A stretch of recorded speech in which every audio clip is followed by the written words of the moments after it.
مضرت رساں نقصان دہ محبت اور اس کے تمام توابع اور لوازم اور آثار انسان کے لیے مضرت رساں ہیں، یعنی اس سے متعلقہ ساری چیزیں نقصان دہ ہیں.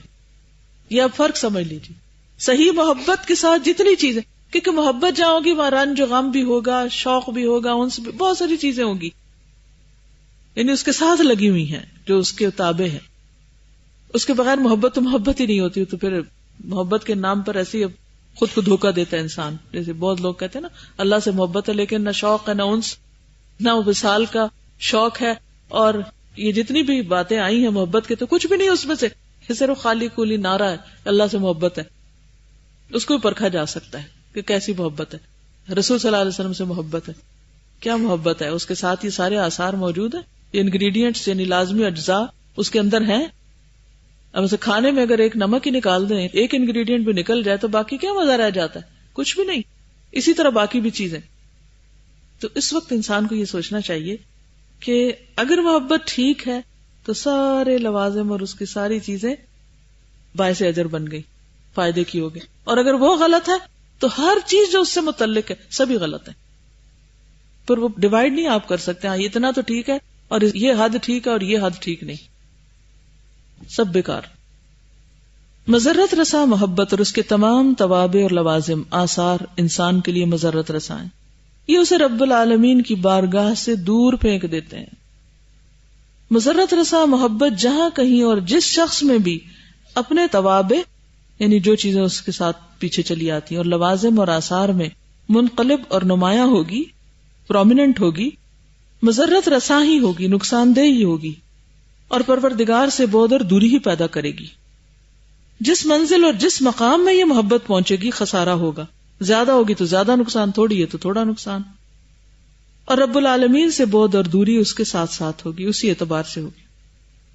اسی لیے کہا گیا نا قل ان کان آباؤکم وابناؤکم واخوانکم وازواجکم وعشیرتکم واموال اقترفتموها وتجارۃ تخشون کسادها ومساکن ترضونها احب الیکم من اللہ ورسولہ وجہاد فی سبیلہ فتربصوا حتی یأتی اللہ بامرہ. تو ان میں سے کسی بھی چیز کی محبت اگر اللہ رسول اور اس کے راستے میں جہاد سے بڑھ کر ہے، ذرا ویٹ، انتظار کرو، پھر دیکھو ہوتا ہے کیا تمہارے ساتھ. جس منزل اور جس مقام میں یہ محبت پہنچے گی خسارہ ہوگا، اور رب العالمین سے بعد اور دوری اس کے ساتھ ساتھ ہوگی. معصیت کے ہر کام کا حال یہی ہے، گناہ کے ہر کام کا حال یہی ہے. طاعت اور اطاعت سے جو چیز پیدا ہوگی وہ اطاعت گزار مطیع کے لیے زیادتی اجر، فراوانی اور ثواب اور قرب رب العالمین کا موجب ہوگی. اور جو چیز معصیت اور نافرمانی سے پیدا ہوگی وہ خسران، خذلان، بعد عن اللہ کا موجب ہوگی. خسران کس کو کہتے ہیں؟ نقصان کو. خذلان چھوڑ دینا. جیسا کہ اللہ تعالیٰ کا ارشاد ہے ذلك بأنهم لا يصيبهم ظمأ ولا نصب ولا مخمصة في سبيل الله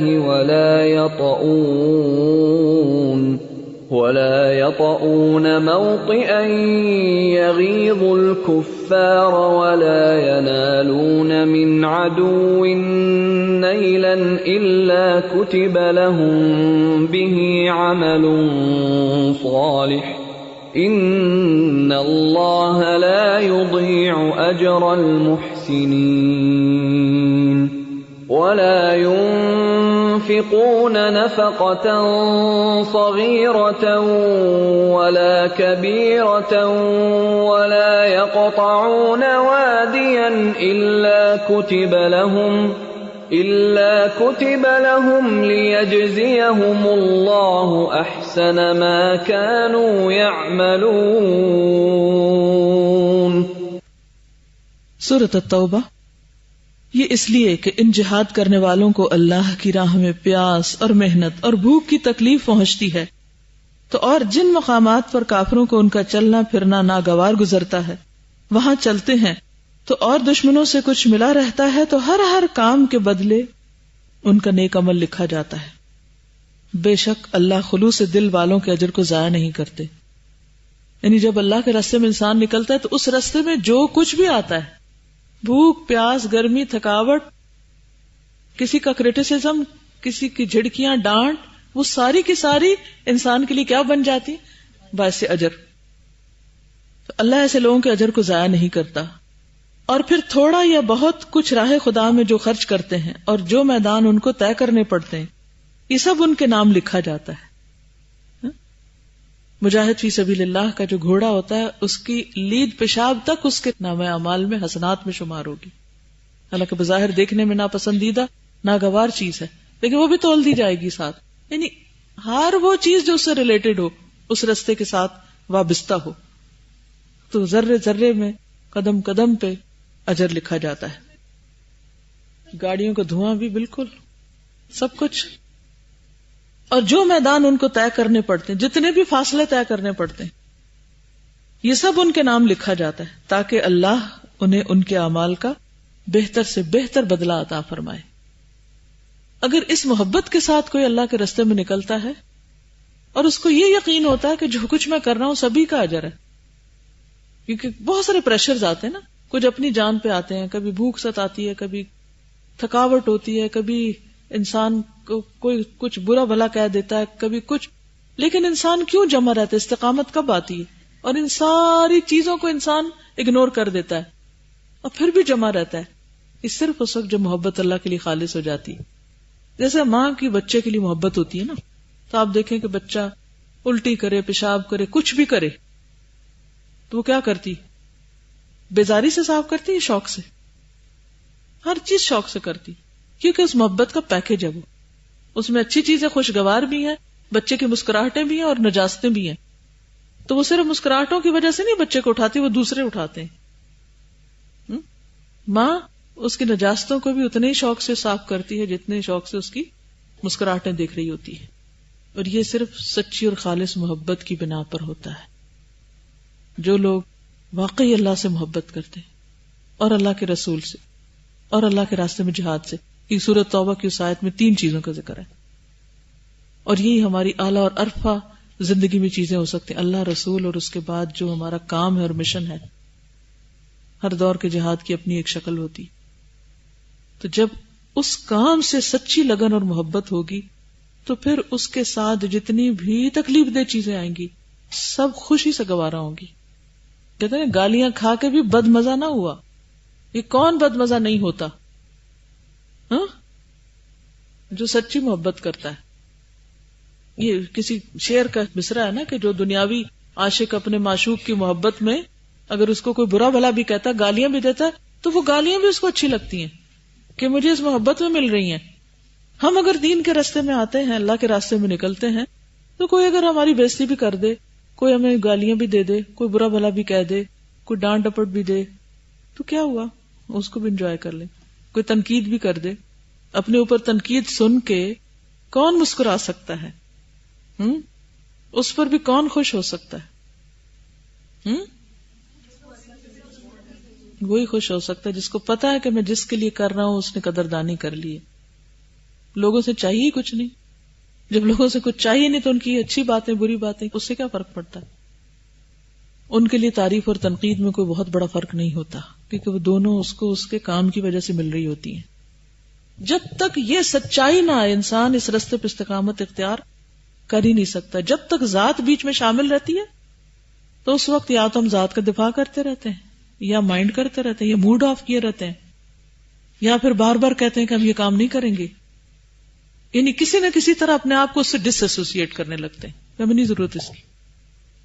اور اگر انسان جان لے، کل بچیاں جب آئی ہوئی تھی اور کانوکیشن ہو رہی تھی، میں سب کی شکلیں دیکھ رہی تھی اور یہ دیکھ رہی تھی کہ جن لوگوں نے ان کو پڑھایا ہے اور جن انچارجز نے ان کے پیپر چیک کیے اور جن لوگوں نے ان کو انکریج کیا اور جمائے رکھا، وہ آج یہاں ہیں بھی نہیں.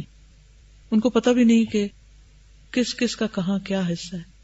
لیکن کاش اگر وہ دنیا میں جان لیں کہ ان کی تیار شدہ پروڈکٹ نے آگے کیا کیا ہے، تو وہ دور ہوتے ہوئے اس کام کے لیے تڑپیں، نہ کہ اس کام کو کرتے ہوئے بھی دل ان کے دور ہوں اور وہ بیزار ہو کے یہ کام کریں. بہت سے لوگوں کو اللہ تعالیٰ نوازتا ہے دین کی ایسی خدمت کے لیے، لیکن وہ روز احسان جتاتے ہیں، روز بوجھ دکھاتے ہیں، بیزاری ظاہر کرتے ہیں، اور یوں اپنا اجر ساتھ ساتھ ضائع کرتے رہتے ہیں. کیونکہ لا تبطلوا صدقاتکم بالمن والاذى. من اور اذا دو چیزیں، دونوں سے اجتناب کی ضرورت ہے.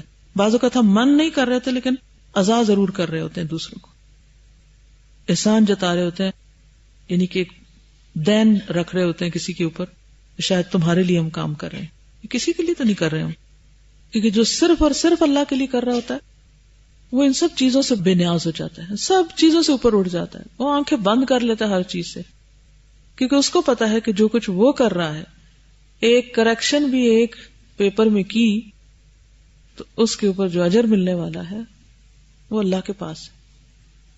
ہم اس کی کتاب کے خادم ہیں، اور جہاں جہاں تک روشنی پہنچے گی وہاں وہاں تک حصہ جائے گا. تو ان کی کوالٹی کچھ اور ہی ہوتی ہے، اور واقعی ان کے کام میں برکتیں بھی بے شمار ہوتی ہیں. تو اس لیے چاہے پڑھنے کے لیے آئے ہیں یا پڑھانے کے لیے آئے ہیں یا کوئی کام کرنے کے لیے آئے ہیں، یاد رکھیے نفس کی طرف سے بھی شر آئے گا، شیطان بھی، انسان بھی، ہر طرف سے رکاوٹیں آئیں گی. کبھی ہو ہی نہیں سکتا کہ اللہ آزمائے نہ، آزمائشیں ضرور آئیں گی، لیکن ثابت قدمی جب آئے گی جب اللہ کے لیے کریں گے اور اس کی محبت میں ہوگا. اگر کہیں بھی شرک کر لیا نا، انسانوں کی خاطر کیا، تو زیادہ دن نہیں چل سکتے، کوالٹی نہیں ہو سکتی. پھر اللہ نعمتیں چھین لیتا ہے، وہ ڈیل دیتا ہے، موقع دیتا ہے، لیکن پھر ایک وقت آتا ہے کہ موقع بھی چلا جاتا ہے اور انسان ریئلائز بھی نہیں کرتا وہ کتنے نقصان میں جا پڑا. جی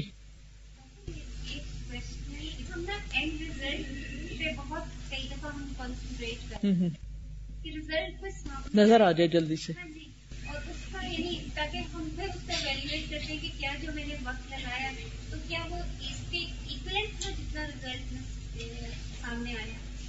دیکھیے دنیا میں ہم رزلٹ دیکھتے ہیں نا کہ سامنے کوئی چیز نظر آئے. میں ہمیشہ سوچتی ہوں کہ ابراہیم علیہ السلام نے کیا رزلٹ دیکھے تھے، ابراہیم علیہ السلام نے اپنی زندگی میں کیا رزلٹ دیکھے تھے. اسی طرح بہت سے انبیاء، اس سے بالکل باہر آ جانا چاہیے کہ کیا نتیجہ نکل رہا ہے. ٹھیک ہے اگر ہم صحیح کوشش نہیں کر رہے اور ہماری کہیں غلطی ہے تو اس کی اصلاح ہونی چاہیے، لیکن ہر وقت یہ نہ ایویلویٹ کریں کہ اچھا ایک شخص کو پڑھا دیا ہے، ایک تھوڑا سا کام کر دیا، بس صرف یہی کیا ہے، اس کا تو کیا فائدہ. اس نیگیٹیوٹی سے باہر آئیں. پتہ نہیں قبول بھی ہوگا کہ نہیں ہوگا، اور ہر وقت مایوسی اور نا امیدی کی باتیں کرنا. بس اللہ کے لیے کریں اور اللہ کے حوالے کر دیں. وہ جیسے وہ ایک شعر ہے نا فارسی کا، سپردم بتو مایہ خیشرا تمی دانم حساب کم و بیشرا. سپردم بتو، میں نے تیرے سپرد کر دیا، مایہ خیشرا، جو میرے پاس کچھ سرمایہ تھا، جو بھی میری کوشش تھی، محنت تھی، جو میں کر سکتا تھا، میں نے اللہ کر لیا اور تیرے حوالے کر دیا. اجر بھی تجھی سے چاہیے. تو دانی حساب کم و بیشرا، اس میں کتنی کمی ہوئی، کیا زیادتی ہوئی، کتنا فائدہ کس کو ہوا، کہاں ہوا، یہ تو جانتا ہے، میں نہیں جانتا، مجھے کیا پتا، میں تو حساب کر ہی نہیں سکتا. جیسے ابھی میں بتا رہی تھی کہ چونکہ مجھے ایز اے پرسن کسی کو ڈسکس نہیں کرنا، نہ کسی جماعت کو، نہ کسی گروپ کو، کہ بعض اوقات ایسا بھی ہوتا ہے لوگ آپ سے فائدہ اٹھاتے ہیں، آپ کے خلاف بولتے ہیں، آپ کے اوپر تنقید کرتے ہیں، آپ کو ذلیل کرتے ہیں لوگوں میں بیٹھ کے، اور آپ ہی سے فائدہ اٹھا رہے ہوتے ہیں. حساب کون کرے گا، جزا کون دے گا؟ کوئی دنیا میں دے سکتا ہے؟ صرف اللہ. تو اس چیز کو آپ دونوں طرف سے لے سکتے ہیں. ایک طرف یہ لیں کہ مجھے تو اللہ سے جزا لینی، اور اللہ تعالیٰ ہو سکتا ہے وہ بیچ میں کہتے ہیں نا کہ بعض اوقات اللہ تعالیٰ ایک فاسق سے بھی دین کی خدمت کا کام لے لیتا ہے، کہ کئی لوگوں تک ہدایت پہنچنے کا وہی لوگ ذریعہ بنے ہوئے ہیں جو خود غلط کام کر رہے ہیں، اور وہ پا گئے اپنی جزا اور یہ برباد ہوئے. میں نے کسی خاص شخص کے بارے میں نہیں بات ہوئی، جنرل بات کر رہی ہوں کہ یہ خود اس دیے کی طرح جلتے رہے اور دوسروں کو روشنی دیتے رہے. تو بعض اوقات ہم اپنے ساتھ یہ زیادتیاں بھی کرتے ہیں، ایسے ظلم بھی کرتے ہیں. اس سے بھی بچنا چاہیے، اور ہر چیز کو صرف اللہ کے لیے خالص کر لیں. قدم نکالیں گھر سے تو کہیں یار اب تیرے رستے میں جا رہی ہوں، صرف تیرے لیے. کوئی مجھے ویلکم کرے یا جوتیاں مارے یا گالیاں دے، مجھے تو تجھے راضی کرنا ہے. اور آپ یہ دیکھیں جتنی آپ خلوص کا زیادہ اظہار کریں گے اتنی بڑی بڑی مصیبتیں آئیں گی، اتنے بڑے بڑے امتحان ہوں گے. احسب الناس ان یترکوا ان یقولوا آمنا وهم لا یفتنون، امتحان بھی ہوں گے، پھر دیکھا جائے گا کہ سچا کون ہے. یہاں پہلی آیت میں اللہ تعالیٰ یہ خبر دیتا ہے کہ اطاعت اور عمل اور فعل اور کردار سے ان کے حق میں عمل صالح لکھا جاتا ہے. دوسری آیت میں یہ ہے کہ جو اعمال صالح ان سے صادر ہوتے ہیں بعینی ان کے حق میں لکھے جاتے ہیں.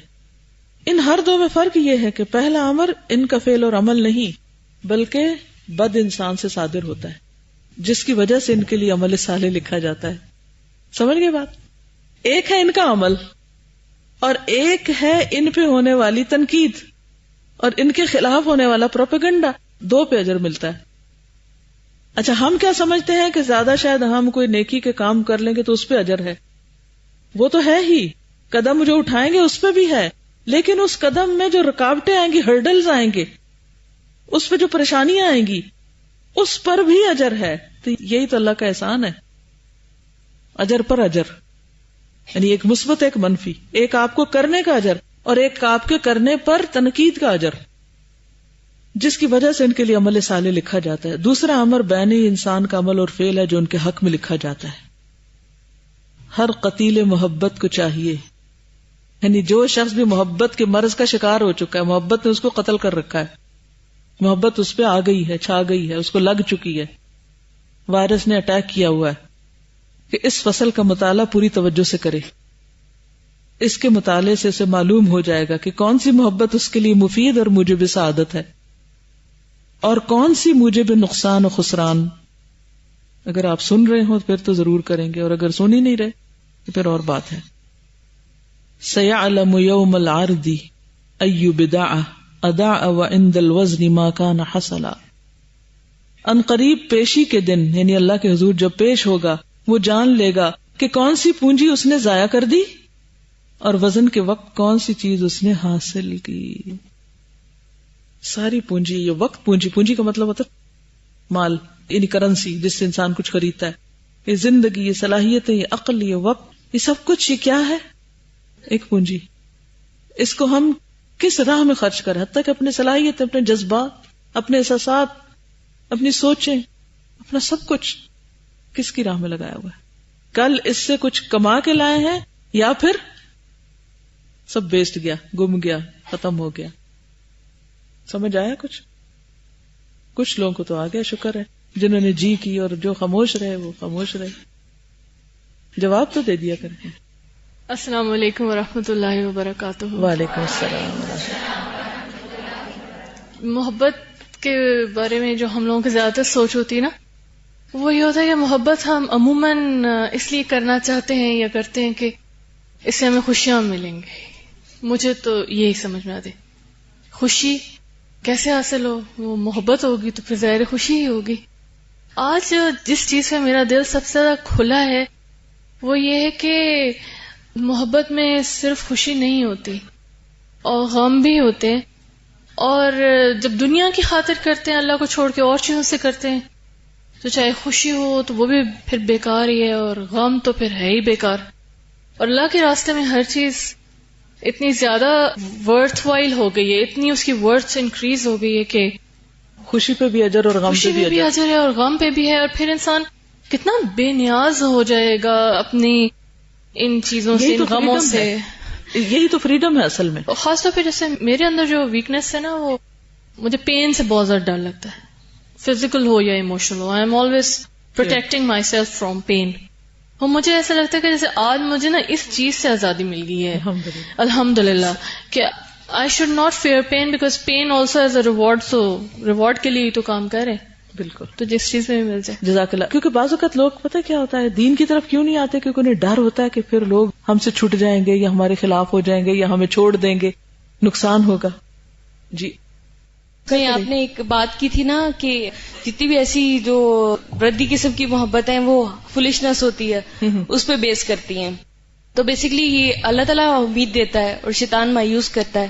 تو کیا یہ حماقت نہیں ہے کہ انسان مایوس ہو کے جلد فیصلے خود کرے؟ ہو سکتا ہے اللہ تعالیٰ نے آپ کے لیے زیادہ اسمارٹ کہ زیادہ انٹیلیجنٹ رکھا ہو اور آپ حماقت کر رہے ہوں کہ آپ جلد بازی کر رہے ہوں. بالکل.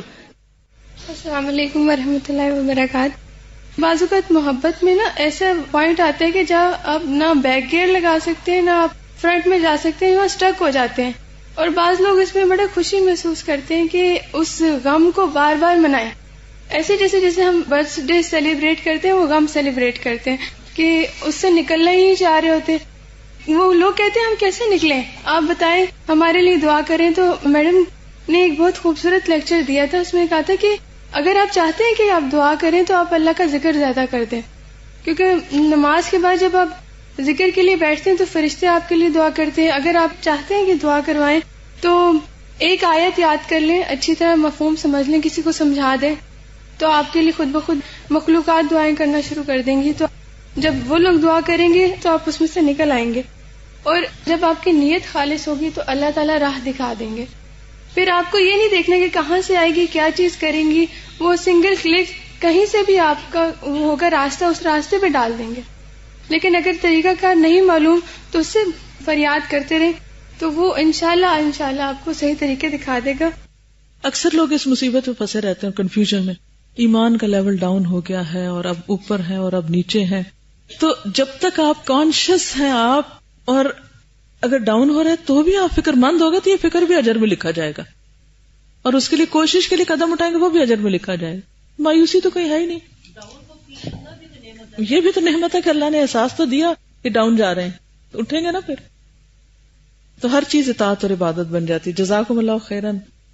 اوکے, سبحانک اللہم و بحمدک نشہد ان لا الہ الا انت نستغفرک و نتوب الیک. السلام علیکم و رحمۃ اللہ وبرکاتہ.